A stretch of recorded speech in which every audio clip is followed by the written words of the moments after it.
realize that trouble has just shown up. It's just there. You're going to have to find a way to deal with it the best way that you can. And a lot of times when trouble shows up, his friends, he got friends and a company, him, sorrow shows up, grief can show up, wrong timing can show up, just a bunch of stuff just coming at one time, and then before long, you just, God, I can't take no more. You instead of remembering, okay, you say you won't put no more on me than I'm able to bear, but honey, I don't know if I can bear this. And I don't know about you, but every now and then I get right to that point where I'm asking God, are you sure you won't put more on me than I can bear? Because this right here is really heavy. It's heavy. It's heavy. But however, here's what we'll do. We'll be right in the middle of that kind of storm, right in the middle of that heaviness, and someone will call and say, hey, how you doing? Oh, I'm blessed and highly favored. Praise God, I'm doing well. God is good and good all time. We really need to get to a point to where we can be honest without feeling like, so if I tell you I'm not having a good day today, if I tell you I'm sad today, if I tell you I don't feel like getting out of bed today, how you going to receive me? Are you going to see me the same way? And for preachers, you're going to stop inviting me to come to your church and preach. Would you consider me for the next engagement you have come up? We have to worry about all those kind of things. I used to worry about all of that, but now I just think that I'm so free. It's not a lot that I worry about when it comes to people and talking about the things I want to talk about. And so one of the things I had told my therapist, I said to her, I was going to open the show by saying, hi, this is Benita, and this is the face of depression. And she laughed. She said, that would shock a lot of people. She said that would shock a lot of people. Well, sometimes you got to shock people. Sometimes you got to shake things up, to make people see, the reality of what's really happening. Because I'm telling y'all, there's so many people walking around pretending like everything is okay, when in fact, one more push, if one more thing happens, I promise you, you all are going to see that. I mean, the world is already crazy. It's like if one more thing happens, I know a lot of people that will never, ever, ever admit that they struggle with depression. They'll never, ever, ever admit that they have or have had or have now have thoughts about suicide. A lot of people will never, ever admit that they just don't want to do ministry no more because of the things you have to go through in ministry. They'd rather just do something else, but a lot of people are not going to be that honest because y'all know y'all will drag somebody in a minute now. Y'all will drag them and you don't even know what's going on. And so for that reason, I think a lot of people kind of stay kind of hidden when they're going through things. But my goal for this particular show is to bring awareness to a lot of things that we go through. And my hope is, this is my sincere hope, my hope is from me sharing my journey and my story that a lot of you will come out of the closet, if you will, come out of hiding, if you will, and let's get some healing going on. Let's have some conversation and some dialogue going on about what's really happening here. Because a lot of times when we start talking about depression, again, people, that's a subject church folks don't like to talk about, particularly black church folks, because what go on in the house, stay in the house, all this kind of stuff. And that's what got us in the positions that we're in, because we have been made to keep so many secrets, until our secrets now that we are adults have become our own personal bondages. Does that make sense to anybody? And so I think what happens also in ministry, a lot of preachers are just burnt out, because you're so busy looking for the next platform. You're so busy trying to make sure you treat the people right, even when they, give you their behind the kiss and they step all over you, you do this and you try to do that and you try to make sure you're doing everything as you can as a leader, when in fact, sometimes I think we go overboard. I think we do more. Hey, Pastor Chris, I think we do more than what God requires us to do as leaders, that causes us to get burnt out, that causes us to be so frustrated with people, that causes us to have these expectations that really don't have anything to do with what God told us to do. So we'll go overboard. We'll go above and beyond the call of duty. And then when we don't get those same services, that love, we don't get that attention, we don't get that affection, we don't get that loyalty returned, that is why a lot of pastors are depressed, because we're doing things with too great of expectation from the people that we're shepherding. Does that make sense? And so a lot of times when we start to just do and go and give and give and give, and then we find ourselves in these low places. And here's the thing about it. It's like when the parents start expecting the children to take care of them, you get disappointed because the children are not going to take care of you the way you took care of them. Number one, you probably had more resources, you had more wisdom, you had more inclination, you had more discernment. You just had it better off. You were more intelligent than them. So now, when they don't give back to you what you've given to them, a lot of preachers are right here at this point. And that's why so many preachers are leaving the church now, because instead of them coming to say, listen, I'm sad, I'm depressed, I'm hurt, I'm upset, what they'll say is, oh, God told me to do something else. Now, here's where we get tricky. Could God have said do something else? Yes, he could have, but he also wants you to do something else and still be healed. Does that make sense? And so a lot of preachers, and I know I've talked to a lot of preachers. I counsel a lot of preachers. I counsel bishops, apostles, you name it, I've talked to them. And the main thing that I'm hearing is that they are burnt out because a lot of people that they are helping are not, being responsible or being loyal to give that help back to them. And I want to tell you guys this, whenever you have an assignment, you have to do it without looking for anything in return. Okay? You just have to do it. You just have to do whatever it is you believe God called you to do. Do it without expecting anything in return. Particularly if you are a leader. If you are a leader, stop expecting the people you lead to love you and do for you what you're called to do for them. All right? Stop expecting for the people you lead to do for you what you're called to do for them. It's not going to always be reciprocated. This is the point of burnout that a lot of leaders are at, because every time you give, you want it to be given back to you. Every time you show loyalty, you want loyalty back. When you show love, you want them to love you back.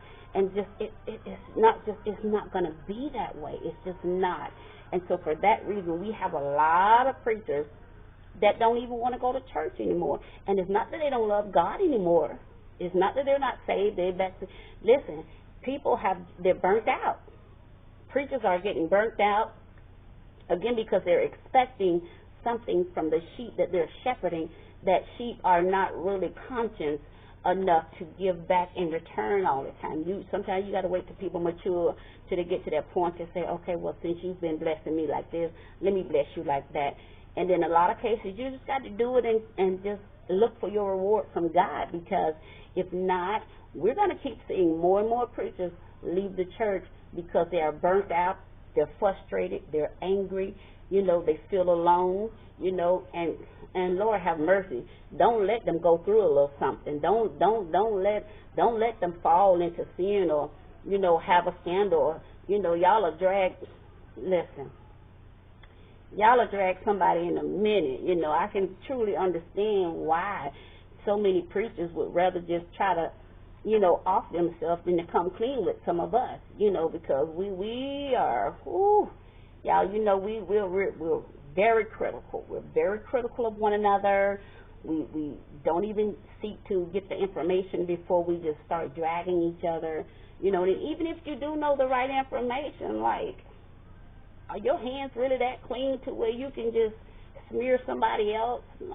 I don't think so. So that's another reason a lot of preachers are leaving the pulpit, because, you know, there's struggles that go on that they can't talk to any of us about, because first thing we want to do is start saying, oh, they got a spirit, or, you know, we want to drag them through the mud, or we want to talk about, well, if that was you, you don't know what you would do. You know, most of the time, you know, stuff happens like that, you know, you just a little bit slicker than the next person, or your name not big enough for people to care that you got caught, you know. So I want us to get to the point where we have accountability to each other, and that we could be honest with each other. And a lot of this behavior that you're seeing, I think, this is just my opinion, I think the root of it is depression, because depression for women and depression in men is different. We're going to talk about that a little bit as the show progresses. But for tonight, I just wanted to just give you a little bit of what we're going to be talking about. We're going to be having guests come on. I think in another week or so, my brother will be here. I'm super excited about that. And we're going to talk about recognizing mental illness and church security. We're going to talk about things of that nature. When my brother gets here, we're going to be mainly talking about how to secure your places of worship, and, you know, how to spot, you know, potential issues that will rise up in your church while you're worshiping. You know, we're going to talk about active shooter drills, all that kind of stuff. It saddens me that we have to talk about these things as it relates to the church, but we do. All right? And so, but tonight, I want to tell you guys that when you see someone and they always look, you know, put together, they always look happy, don't always just assume they got it, you know, everything is everything, because a lot of times it's not that I have learned to put on the face of like everything is okay with me.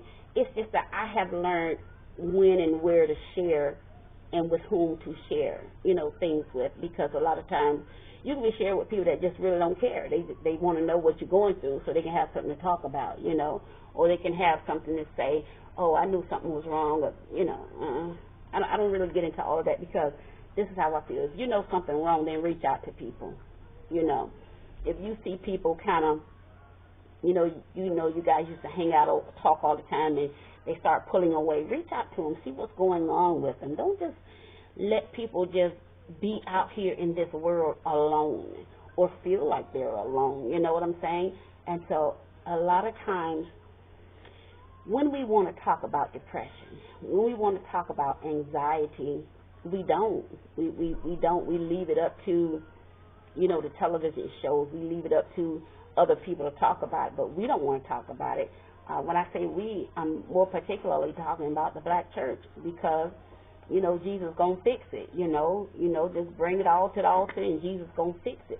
Well, it's not that I don't believe in the power of prayer, and it's not that I don't believe in the power of the spoken word. I do, however, believe that we have a responsibility to make sure that we are well. We have a responsibility when things overtake us, and when things get hard to deal with in life. I believe we have a responsibility to seek help. I believe we have a responsibility, as much as you believe in prayer, I also believe in a good therapist, you know, because I've seen a post that says you can have Jesus and a good therapist too, you know, and all will still be well with you. I don't know when and where therapy or therapist became a curse word throughout the black family and the black church. I can't wrap my head around that, because we need so much help, you know, even from things that we were taught, you know, that may have seemed contrary to what's best for our mental and psychological well-being, you know. Don't tell people your business, you know, you can't trust nobody. You know, that kind of thinking, I'm just going to put this out there, that kind of thinking can lead to a bit of paranoia and schizophrenia in some cases, because if you can't trust anybody, 9 times out of 10, this is just me talking, you're probably not trustworthy. That's just my thinking. If you can't find somebody to trust, like you can't trust nobody, nowhere. 9 times out of 10, you're probably the one that's not trustworthy, because now you got that internal battle that's, raging. Oh, you can't trust nobody. That's not normal behavior. And I get it. Be selective about who you talk to. Be selective who you tell your innermost secrets to. You don't want to just tell them to anybody, okay? Be very careful, but find somebody to talk to. Find somebody you can trust, because let me tell y'all something. There will be things in life that will hit you like a ton of bricks. Do you hear me? It will hit you like a ton of bricks, and before you know it, stuff can get piled up on you, and you're totally overwhelmed with life itself, and you'll find yourself in these dark places, in these lonely places, and you'll be depressed before you know it, and you'll think you're okay. I'll tell you this about grief. Grief comes in waves. It'll come and then it'll go. It'll come and then it'll go, and it'll hit you when you least expect it. I often share about how, just a year ago my daughter died suddenly, but before that, we were dealing with her and cancer, and me with brain tumors and things of that nature. It was just so much. It was so much at one time I was dealing with. I was just like, Lord, I don't even know if I can take anymore. I don't know how much more I can take. I don't know what you want from me, at this point in life. I've served you all my life. I've given my life to the work of the ministry, to the work of church life. What else do you want from me? When is all of this going to stop? Heal me, heal my daughter, make all of this go away. And I tell you, it just seemed like it just kept coming, and kept coming.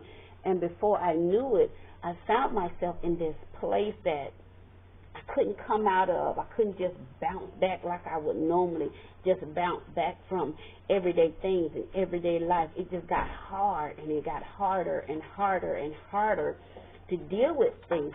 It got harder and harder for me to go around and be around people. It got harder and harder just for me to just accept that, okay, this is my life now, going through divorce and and all of that, miscarriages, and just like, but I'm serving God. I'm doing all I know how to do, and it just got to a point where I was like, you know what, I just can't take no more. I can't take it.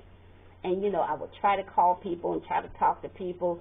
Oh, you strong. You just pray. Oh, God going to bring you out of it. You strong. You strong. And that would be the majority of the response that I got when I would try to even call different, preachers and things that, oh, you strong. God going to bring you out. You just need to pray. Oh, we're going to fast and pray about this. Oh, that's just the devil. And before long, you get so aggravated with that particular mindset till you just stop talking to people, period. I think one of the biggest things about people who deal with or struggle with depression is the secrecy of it. If the enemy can get us to keep it a secret, and that's how come it takes a little bit longer to deal with. It takes a little bit longer to cope with it, because we're made not to say anything about it. We're made to keep it a secret. Particularly, I'll say it again, and I'll keep saying it till I turn blue in the face, particularly in the black family and in the black church, because, remember, we got this Jesus gonna fix it mentality, and just tell God about it. Everything gonna be all right, and all of that. We don't have a sense of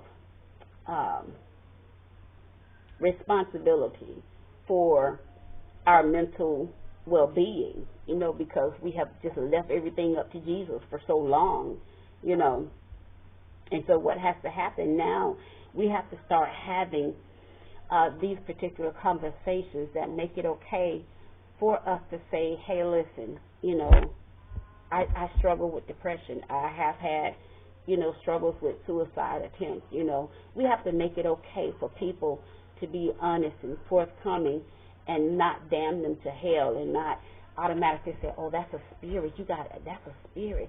Depression is of the devil. Depression is a spirit.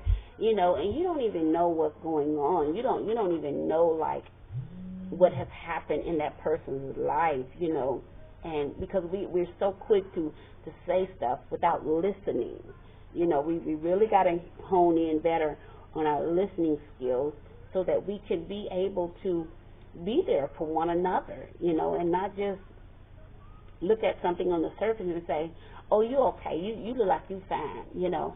I tell the story about when I was first diagnosed with brain tumors, and I had just got out of the hospital, and that was the first stroke I had, and that was the first time they found that I had the brain tumors. And I remember going to this restaurant like a day or two after I got out of the hospital, and I went to get me a carry-out to something to eat from this restaurant, and there were two female pastors sitting in the restaurant, and I overheard the one tell the other, that's the pastor right there I was telling you about, you know, and so I heard them, and so I went over to the table, and I said, hey, pastor, you know, so-and-so. I knew who one of the pastors was, but I didn't know the other person. And so she says, oh, I was sharing your testimony with her, and I was telling the pastor here that, you know, you were the lady I was talking about, and you just so happened to walk right in the restaurant. And I said, well, okay, praise God. So the lady looked at me, and she says, well, she's telling me you been in the hospital? And I said, yes, ma'am. She says, oh, child, you don't look like nothing wrong with you. You ain't been in no hospital. And I said, yes, ma'am. You know, she was an older woman, you know, so I said, yes, ma'am, I have been. And she says, well, I ain't never seen nobody come out the hospital looking like that. And I said, well, yes, ma'am, you know. And so I said, well, you guys have a good day. I'm going to go ahead and order my food, you know. So I walked off.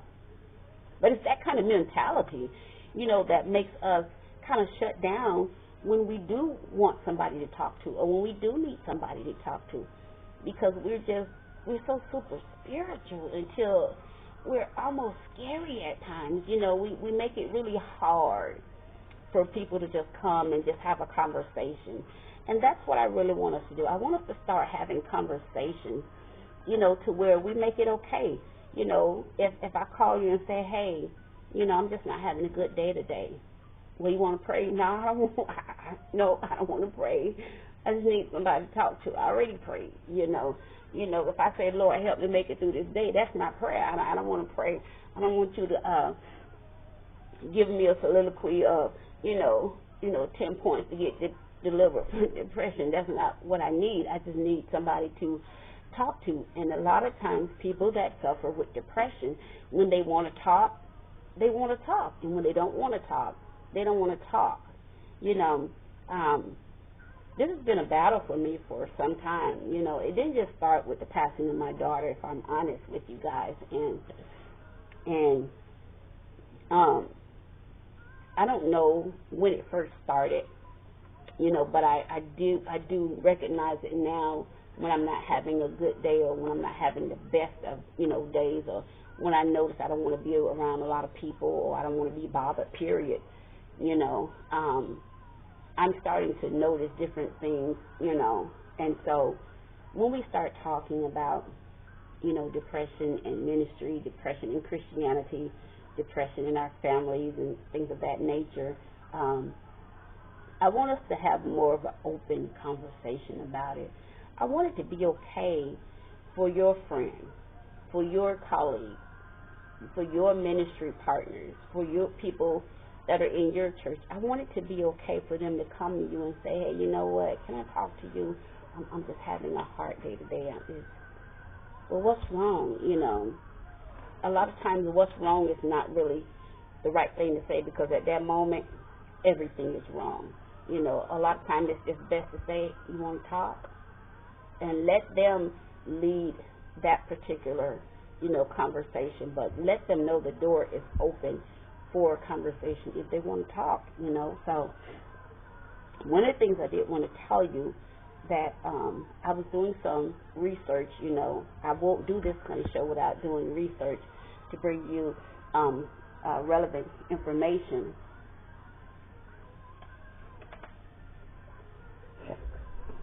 Oh, my daughter's made it here. So, in my research, I was doing some research, and according to the Anxiety and Depression Association of America, 322 million people worldwide are living with depression. 322 22 million people worldwide are living with depression. The scariest thing about it is, I'll say it again, not being able to talk about it, not being able to have open and honest dialogue about it without being demonized or, sentenced to hell, or told that, it's something you've done. Because a lot of times, I said this and I'll say it again, we don't have a lot of control over how trouble shows up and what trouble brings with it when it does show up. Best thing we can do is find a way to cope with it the best we can. And when it gets too hard to cope with, along with a good prayer life, you have to have, I recommend therapy. I know a lot of, church folks might have an issue with that. You don't need to go to the world, okay, okay. I just have my particular belief that, you can have Jesus and a good therapist and you'll be okay, and that won't hinder your chances, for going to hell. That won't bother your anointing because you have a therapist. It doesn't make you less saved or less anointed or less intelligent. In fact, it gives you the upper hand versus someone who won't go get counseling, who won't go get the help they need, who won't find someone to talk to. So,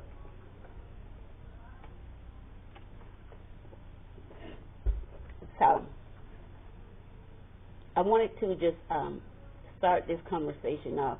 Again, according to the Anxiety and Depression Association of America, 322 million people worldwide live with depression on a daily basis.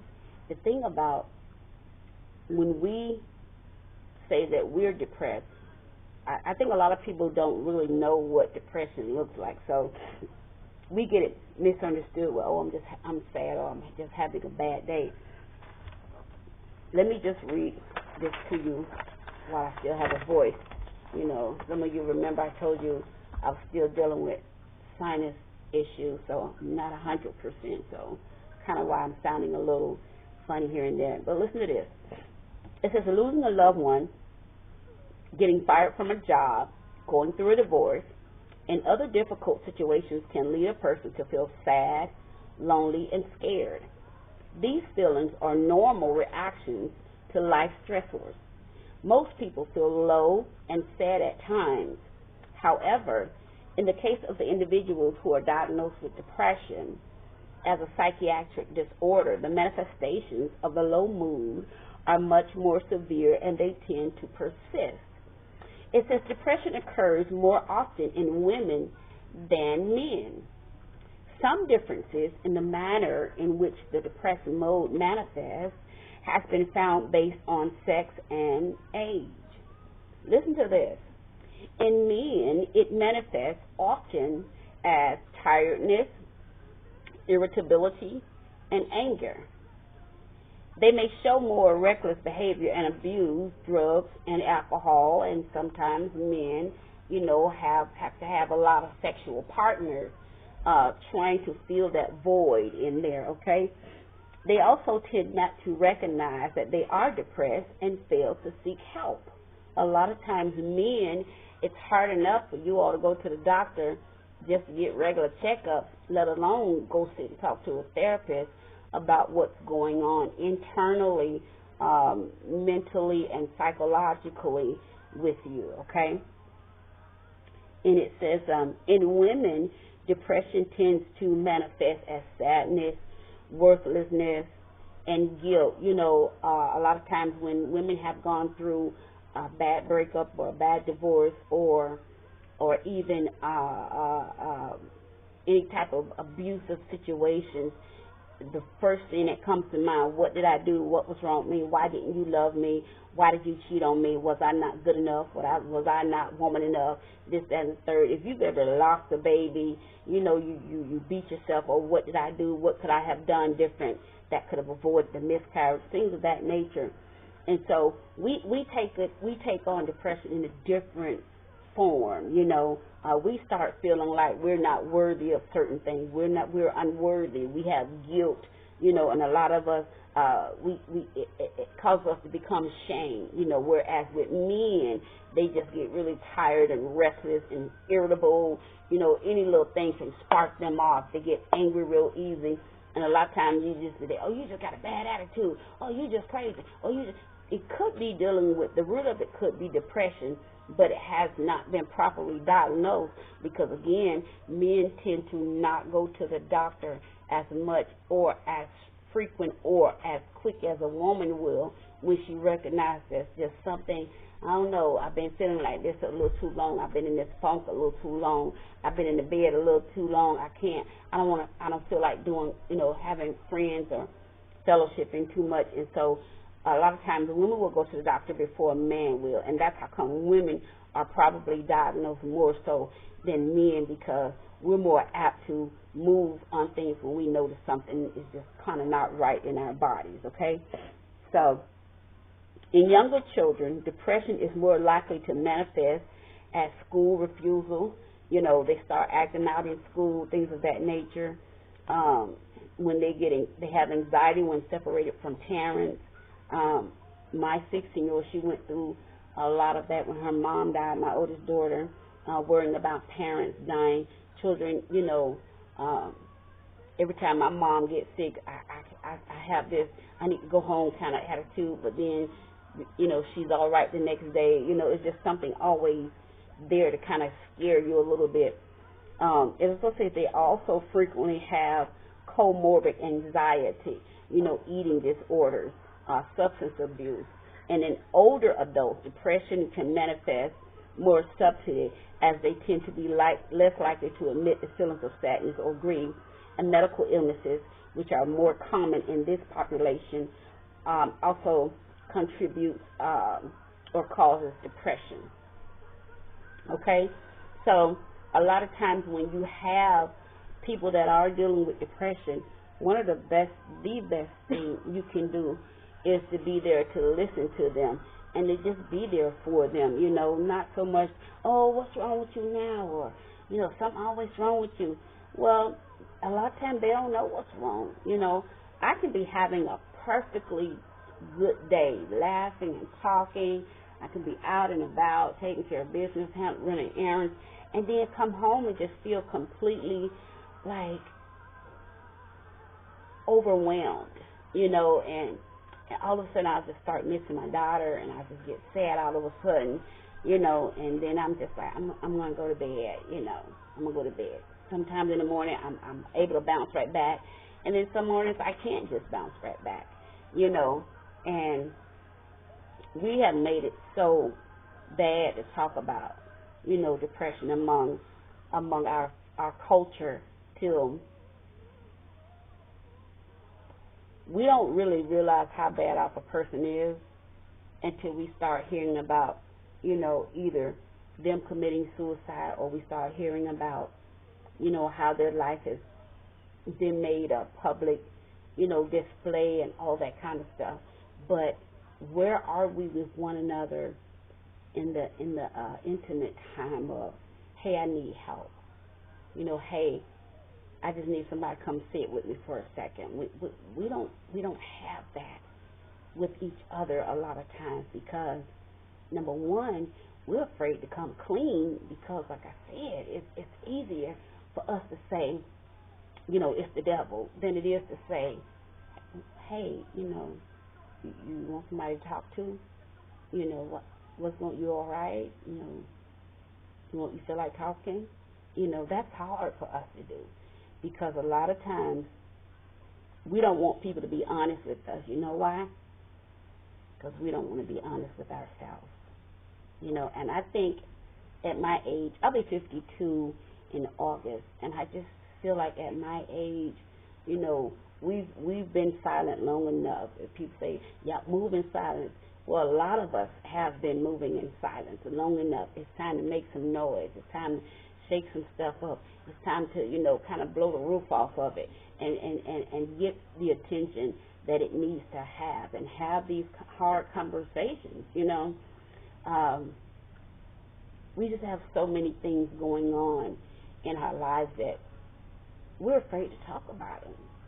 You know, trust me, you're not the only one that's been through a divorce. You know, you're not the first. You're not going to be the last. You know, what you got to do, you just got to pick yourself back up. You know, give yourself some time to heal. You know, give yourself some space to heal and recover. You know, and hey, get back at life. You know, you're not the first one to lose a home, foreclosure. You know, you're not going to be the first one to lose a job or be hit with a bad diagnosis, a medical diagnosis that you're like, you know, God, where did this come from? You know, life happens, and I'll tell you this, it gets rough. It gets rough, and the best thing you can do for yourself is to get the help you need. You know, sometimes I put the hotline up there. I don't know the hotline in everybody's area, but in Georgia, the hotline number is 1-800-715-4225. 1-800-715-4225.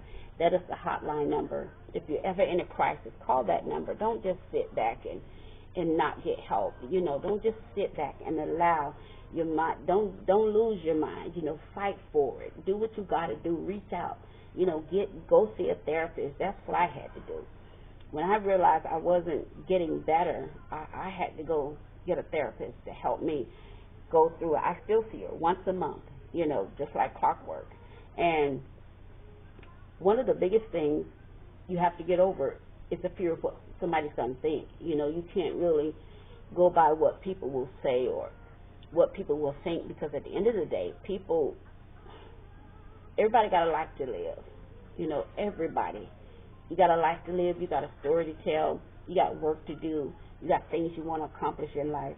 And I'm telling you, it's going to be in your best interest to just get the help you need. Forget about what people are going to think. Forget about what people are going to say. Like I said, I shared this particular idea with a few people, and, you know, some were really supportive, just a handful. And maybe one or two, you know, say, oh, I don't think you should do that, you know. But at the end of the day, I mean, like, how much longer do we keep going through life and keep getting hit and knocked down, get back up, and then act like you didn't at least bruise your elbow, you didn't at least bruise your knee, you know, you just went through life, nothing have even faced you or scathed you at all, you know. I just don't think that's realistically how God wants us to go through life. I think He, you know, He wants us to be honest about stuff. Again, I know you got to be careful about what you put out there. This is what my assignment has come to. You know, I'm not telling you got to start doing all of this. All what I'm asking you is this. Tune into the shows. Share the videos. My hope is that something I say, something one of my guests may say, will have an impact on your life and make a difference on how we deal with depression and how we deal with people with mental illnesses, you know, and things of that nature, and how we start having more open and honest conversations. I know a lot of pastors that are depressed. They'll never tell you. You know, they'll never tell you. You know why? Because they're afraid you're going to see them differently. You know, I'm just not afraid anymore. You know, I mean, unless, you know, you writing checks, you know, it's just not a lot I'm afraid to talk about anymore, you know. And even if you are writing checks, you know, that means you already know what you're dealing with. So, hey, either way, I'm free, you know. So we wanted to, I talked to my family about it, and I told them, you know, this is what I'm going to be doing. You know, they was like, you know, let's do it. You know, so talk with my family. I talk with, you know, those that cover me in prayer and things of that nature. And I talk with my therapist, and I feel like this will make an impact on how we look at people that do struggle with depression in our culture, in our churches, in our communities, and things of that nature. Depression doesn't look like the way it used to look. You know, person unkept, you know, unglued, unhinged. You know, a lot of times that's because science has become so much more advanced now, and we have so many more ways to treat people, whether in my field of psychology or in another field of psychiatry or another field of medicine, or what have you. It's just science has become so much more advanced to where you don't just have to go through life without the help you need just because you say you're saved or just because you're in the church or or you're anointed. You don't have to suffer in silence anymore. I don't believe it's the will of God that we suffer in silence like that. I just don't believe that's His will for us, okay? I believe His will for us is that we do well and we fare well in life because He wants us to do well, okay? I do need to give a quick shout out to my sponsors. Excuse me. I do have some wonderful sponsors that are helping with the production of this particular show, this particular podcast. One of our sponsors is Amazing Lash Studios, and we have some gift cards to give away. I have about 5 of them that I'll give away throughout the show from here until the end of the year because they do expire January 31st, 2019, okay? And I'm going to let you know how you can get some prizes and things of that nature. This particular gift card is good for a full set of lashes. You want to tell the people about it, about the lashes? This is good for a full set of lashes. It's a $79 value, and it's at the location 631 Miami Circle Studio. This is in Atlanta, Georgia. Right. All right. So she's going to tell you a little bit about where she works. Good evening. So it's for a classic look. Anything extra, as in 3D or 6D, you will have to pay the extra money for. But this will cover you for a full classic set. I have no idea what that means because I don't wear lashes, so I want to try them, but I'm a little bit afraid to try them. So, but we will be giving away these. We have 5 of these gift cards to give away, so we will be giving these away throughout our shows. All right, so stay tuned for that. And then I have 2 other sponsors. I'm going to show you their little commercial right quick. Now, as time goes on, we're going to get a little bit more fancy or good. I don't know what the word is, but for right now, we're doing what we got to do, okay? And so our other sponsor, let's see. Let me show you their quick commercial, and I hope you guys can hear it and see it. Let me pull it up right quick. So, again, let's not make it so hard for people to talk to us about depression and about the things that they're going through. Let's kind of make it a little bit more easier to start having the conversations we need to have, okay? Because I think at the end of the day, okay, here's one. Here's one of our sponsors. All right, let's go. And this is Mr. Vander Williams. Okay, I'm sorry. All right, let's go. What's up, family? I am Vander Williams. I am the owner and operator of the King Scribes Writers Community, and I am so glad to have an opportunity to speak with you today. First of all, let me say I am so grateful for my sister, Bonita Bradley. Thank you for giving me the opportunity to partner with you. My company is the King Scribes Writers Community, calling all authors. If you have a book, if you have a vision, if you're a poet, if you have a book of recipes,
All right, and that was Vander Williams.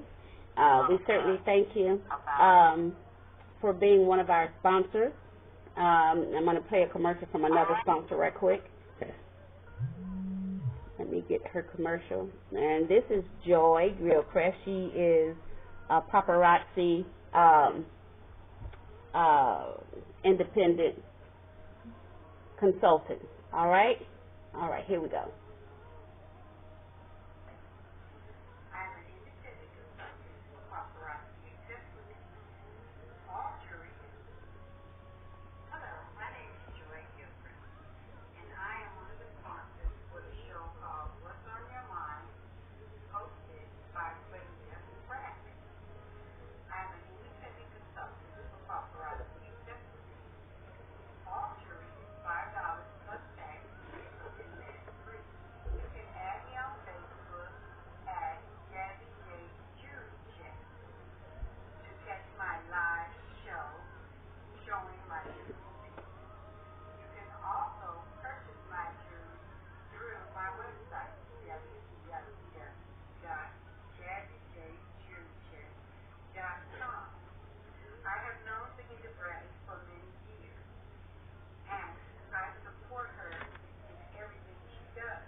All right, and that was Joy Gilchrist. Again, those are our sponsors, a few of our sponsors for our What's on Your Mind podcast or talk show. So, and tonight I'm wearing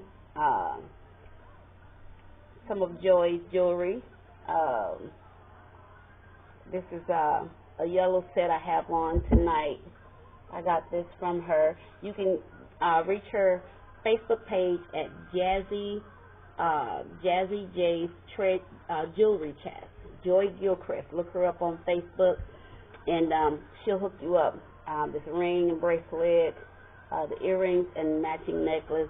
She's one of our sponsors for the show. All right? All right, so we're just about done with our first segment for tonight. I do hope that the introduction was, really what we wanted it to be. I hope I did bring some information to you that you can use, and I do hope you'll tune in next time. Again, remember when you come in, click like and share. Again, I started out by telling you that 322 million people worldwide live with depression. And depression doesn't look like what you think it might look like. I have dealt with it for a while, and one of the things the reason why people don't talk about it, particularly black people and particularly Christian people, is because as soon as we hear that word, we automatically associate depression or any kind of anxiety. We automatically associate it with some kind of demonic behavior or demonic, being or demonic spirits or things of that nature. We rarely are willing to sit down and have a conversation with someone and ask them, what is depression really about? What do you go through? How do you feel? How did you know you was depressed? How did your doctor know to diagnose you with depression? What level? Depression has different levels. Some are just mild cases, and some cases are severe. Some cases have depression and anxiety. Most of the time, those two will go together. They will almost always go together. Depression and some form of anxiety will always kind of accompany one another. And a lot of times it's because life has just been bombarding and a lot of times we just don't have the resources that we need to deal with things. We don't have the a lot of people don't have the support system around them that they need to be able to deal with things like they need to deal with them. All right?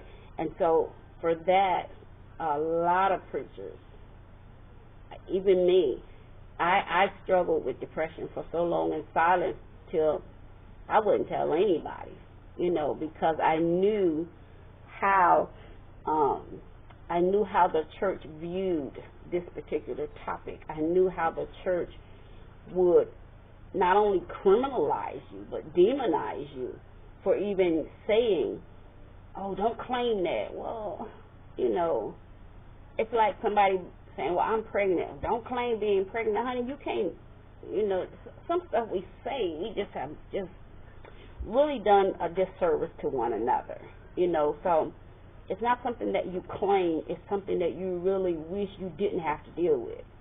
But things in life sometimes can come up on us and get the better of us, and before we know it, we'll find ourselves in that dark place or in that deep place, and we're just having trouble dealing with the reality of it all. And a lot of times, if we don't have good, strong support system in place, we are going to be subject to dealing with depression and different forms of anxiety. And a lot of times when people think that you are absolutely, like this rock of Gibraltar, and they really think that you're the epitome of strength, people tend to have they tend to not be there for you as much as someone who comes off, whiny and weak all the time, And I don't think we have to put forth so much effort in being weak or being depressed as if that's the only way, somebody can get attention.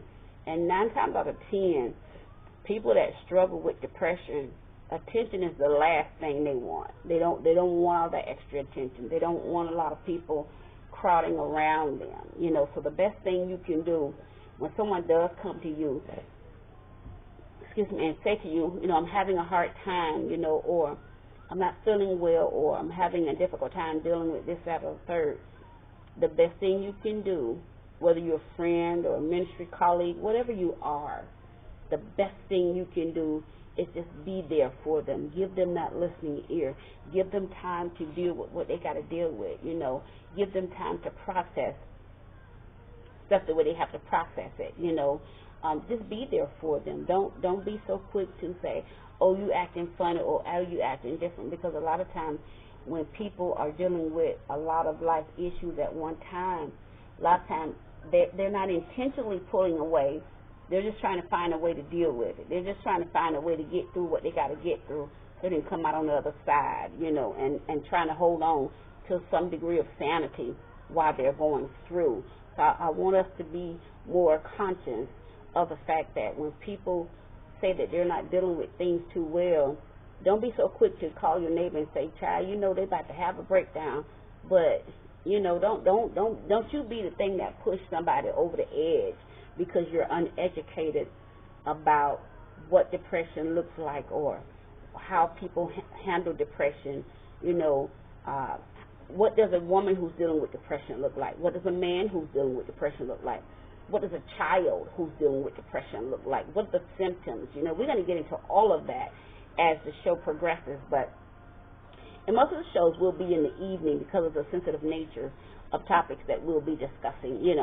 I was talking to a gentleman who's transgender, and he's in the process of, making all the changes. He wants to have the surgery and all that. And I already know some of y'all saying, you sat down and talked. Yes, I did. Yes, I did. I sat down and I had a conversation with a gentleman who is transgender and going through the changes.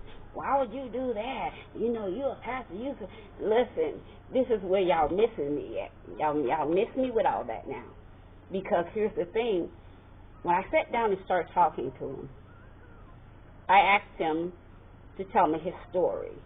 And he says, well, first of all, I didn't want you to know that I was transgender. I said, well, I knew that from the first time I saw you. You know, because he used to try to hide his nail polish, and his fingernails were polished all the time. And so by the time he felt comfortable talking to me, you know, he says, well, do I offend you? I said, no, you don't offend me. You know, you're here to do a job. Do your job, you know. So he began to tell me that he came out to his mother when he was 14, and immediately she put him out. He told me that he was in a Christian family. She beat him really bad and put him out. And he began to talk to me about how he wanted to kill himself, and, you know, and how in their community there is a really high rate of depression and suicide attempts because they are so unaccepted in society. So I told him, I said, well, as a Christian, you know, I believe the way the Bible says. I said, I don't think God made a mistake the way he made you. You know, I don't subscribe to your particular lifestyle. I said, but it does not negate the fact that God loves you. And he said, what did you say? I said, God loves you. And I said, I'm here to talk to you, know, just be here to talk if you want to talk. And he broke down crying, and he said, you know, from the time he came out to his mother at 14 to that present day, he said his mother had taken him to different priests and different things trying to get the demons out of him because he kept saying he thought he was a girl. And so now that he's in the middle of his transgender reassignment surgery, you know, he said they talk, but she still really don't have anything to do with him. So he's just kind of, you know, feeling a certain kind of way. But he cried because he said no one had ever told him that. He said I was the first pastor that told him that God still loved him, you know. And I said that, you know, and I meant it when I said it because I could see the sadness in him, you know. So these kind of conversations we won't have. We're too saved to have a sit-down conversation with a transgender person. I'm not afraid, you know. That's what another person does with their lifestyle, who they love, who they marry. That has nothing to do with me, you know. It has nothing to do with the way I see people, because people still need God. People still need love. People still need understanding. People still need somebody to talk to, you know. And so what happens if it's one of your loved ones or someone you're close to, and they have to come and tell you something, oh, I'm not feeling well, or I'm dealing with depression, or this, that, or the third. How you going to handle it? You know, we're so quick to turn people away until we just act like God, just get so grossed out by every little thing. Listen, honey, if he accepted us and half the stuff we did, half the stuff we think about, half the stuff we thought about, half the stuff some of us still doing, you know, then we need to stop coming off as if we're some, you know, such a much all the time, and just let people have a conversation about what's real to them, because you loving same sex might not be real to you. That might be the nastiest thing you ever heard of, but to them that's their reality, you know. And we got to just come away from being so quick to just damn everybody to hell and just, you know, criticize everything, particularly stuff we don't understand, you know. And mental illness and depression is up there with one of those things we don't understand. So we quick to criticize it. We quick to turn our eyes away from it. We quick to say, oh, I'm glad I ain't got. And 9 times out of 10, the person who's doing the most criticizing is the one probably dealing with that thing the most. All right, we've seen some of the most hardest critics against gay people come out or get caught in the closet, you know. So people who say, oh, I ain't never had to deal with depression, or that's a spirit. 9 times out of 10, you got some stuff that you barely making it through, okay? You scraping the surface of having a nervous breakdown.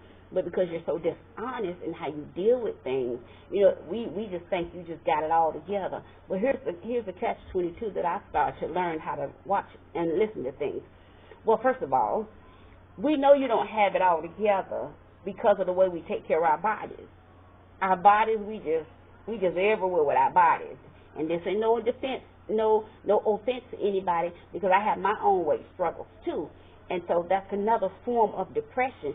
We'll overeat, and then we'll say, oh, God, you pray that God take away the weight, but He's giving us, out of every temptation now, there's a way of escape. Push back a little bit. Stop eating so late. Stop eating all that greasy food. It's just ways we can overcome certain things without always being so dogmatic to our brother or to our sister, okay? That's the point I want to make. Whether it's dealing with depression or anything that we consider outside of the realm of spirituality, okay? So whatever it is a person is dealing with, you be a person that somebody can come and talk to sometimes, okay? That's the point I want to make. A lot of times, people that deal with depression, it's not that they want to deal with it, but sometimes you just feel like there's nobody that you can trust, nobody you can really talk to, because when you start having these kind of conversations, it's easy for people to, like I said, to demonize you or to turn, a deaf ear to you, think, oh, you just need attention. And I'll say this again, most people that really suffer with depression or anxiety, attention is the last thing they want, And a lot of that is the trick of the enemy to get you to suffer in silence, get you off somewhere by yourself. And then that's when the spirit of suicide try to get in your head, see by yourself, don't nobody love you, don't nobody care. But the devil is a lie. There are people that care. There are people that are willing to educate themselves to be able to help. I'm one of them. I want to help people, and that's why I'm coming forward with my story and my particular struggles with depression and anxiety, because I'd rather be honest about it than be out somewhere and something happens and then nobody knows how I got in that particular state of mind or how I got there, what led to it. No one knows how to help me because there's no paper trail leading to that point. But I think when we start having conversations and dialogue about certain things, and then we can be more open to help one another and be more willing to, be there for one another without making each other feel like, you're the only one out there struggling with it. Like I said, dealing with long-term illness, being diagnosed with brain tumors, and then losing my daughter suddenly, that was hard, y'all. And if I keep saying, oh, that didn't, I'm over it, that's not true. If you've ever lost a child unexpectedly, it's hard. It's hard. It's really hard. If you've been through a divorce, it's hard. Divorce is like a death itself. But we don't want to talk about that. We don't want to talk about divorce. Hey, cousin, we don't want to talk about, losing loved ones. We don't want to talk about being sick. We don't want to talk about none of that, because first thing most people going to do is start throwing scriptures at us. And I'm going to tell you, as much as I love God, listen, I've been doing ministry since I was 14 years old. Now I'm 51. All right, you do the math. And so as much as I love God and love His Word and love His people, there are times I just don't want to hear you say nothing about no scriptures. I don't want you to pray for me. I don't want you to quote no scriptures to me. I don't want you to sing no church songs. I just need somebody just to sit and listen sometimes. Sometimes I just want to have a conversation, without over-spiritualizing it all the time, I don't want you to tell me what God told you to tell me. I don't want you to prophesy to me. I don't want you to, start speaking in tongues, because I don't understand speaking in tongues. I'm an English-speaking person. When we have a conversation, talk to me in English. So, and I know a lot of pastors won't be this honest enough to tell you. There are times, even as a pastor, I don't want you to talk to me about the Word of God. If I call and say, hey, I'm not having a good day, or if I text you and say, hey, what you doing? I need somebody to talk to. Don't get your Bible before you call me. Don't do that, because I'm not going to talk to you. Chances are I'm not going to talk to you if you start immediately quoting. My daughter laughing at me. She probably said, oh, my God, my mom ain't going to have no friends. But, so I just think at some point we have to be realistic about where we are. And there are times, I'm just telling y'all, there are times I just don't, I don't want to hear no scripture. You know, I don't want to hear no God said. I already know what he said. I don't want to hear let's pray. I know how to pray for myself. Trust me. I'm a praying woman. Trust and believe that now. Sometimes I just want to be like, hey, I just need somebody to talk to. That's all. That's all. When you find people that are really, really battling and really, really trying to get back on top of it, child, all that super spiritual stuff, that don't faze me. You know, been there, done that, sit at the table with the best of them, you know, all of that. But at the end of the day, it's like a lot of preachers, you know, will have great success in our revivals and convocations and all of that. And then most of us will go home, even if you're married or single. Most people go home and be completely drained, completely physically drained, mentally, because you still got stuff on the altar that you're waiting for God to do for you after you done seen God move for everybody else. You got to go home and wait for him to move for you. Let me tell y'all something. That's depressing by itself. Because now you're questioning, you know, well, God, you know, you use me. I pray for all these people, and they got to break through. What about me? You know, and so, and again, I know a lot of pastors won't be this honest with you, but remember, I'm free. I'm so free till, you know, I'm free, you know, and so to talk about struggling with depression and anxiety and having a hard time dealing with things sometimes, I don't have any more, you know, there's nothing the enemy can hold over my head. You know, a lot of times, you know, people like to say, oh, I remember when, you know, you used to just cry all the time. I remember when, you know, you had to go to the hospital all the time. Okay, I remember it too. You know, like, what are you saying? Like, okay, but are you going to be there to help me? That's my question. You know, I've only had a few people, you know, one of my armor bearers that's been around for about 15, 16 years now. She's always has been there for my children, of course, you know, and just a handful of good friends that I would even bother to tell. I remember when I had my first stroke, and I called one of my girlfriends, and then maybe a few days later she called me to check on me. And I asked her, well, how you know I had a stroke? She said, you don't remember calling me until I couldn't remember. You know, when you have a stroke and your blood pressure's so out there, you don't remember a whole lot of stuff. But then when I had my brain surgery, she was there. You know, so I'm thankful. I do have people that are there in my circle. However, sometimes we're not willing to be open and honest, even with the people that love us and with the people that are close to us. You know, it took me a while to even tell my children about my struggles with depression, you know, or my struggles with any form of anxiety, because you don't want your children to think that you're not, you know, superwoman or anything like that, you know, particularly when they have seen you just be strength. They don't know anything else about you but strength. And so to tell them, hey guys, you know, I ain't doing good, you know.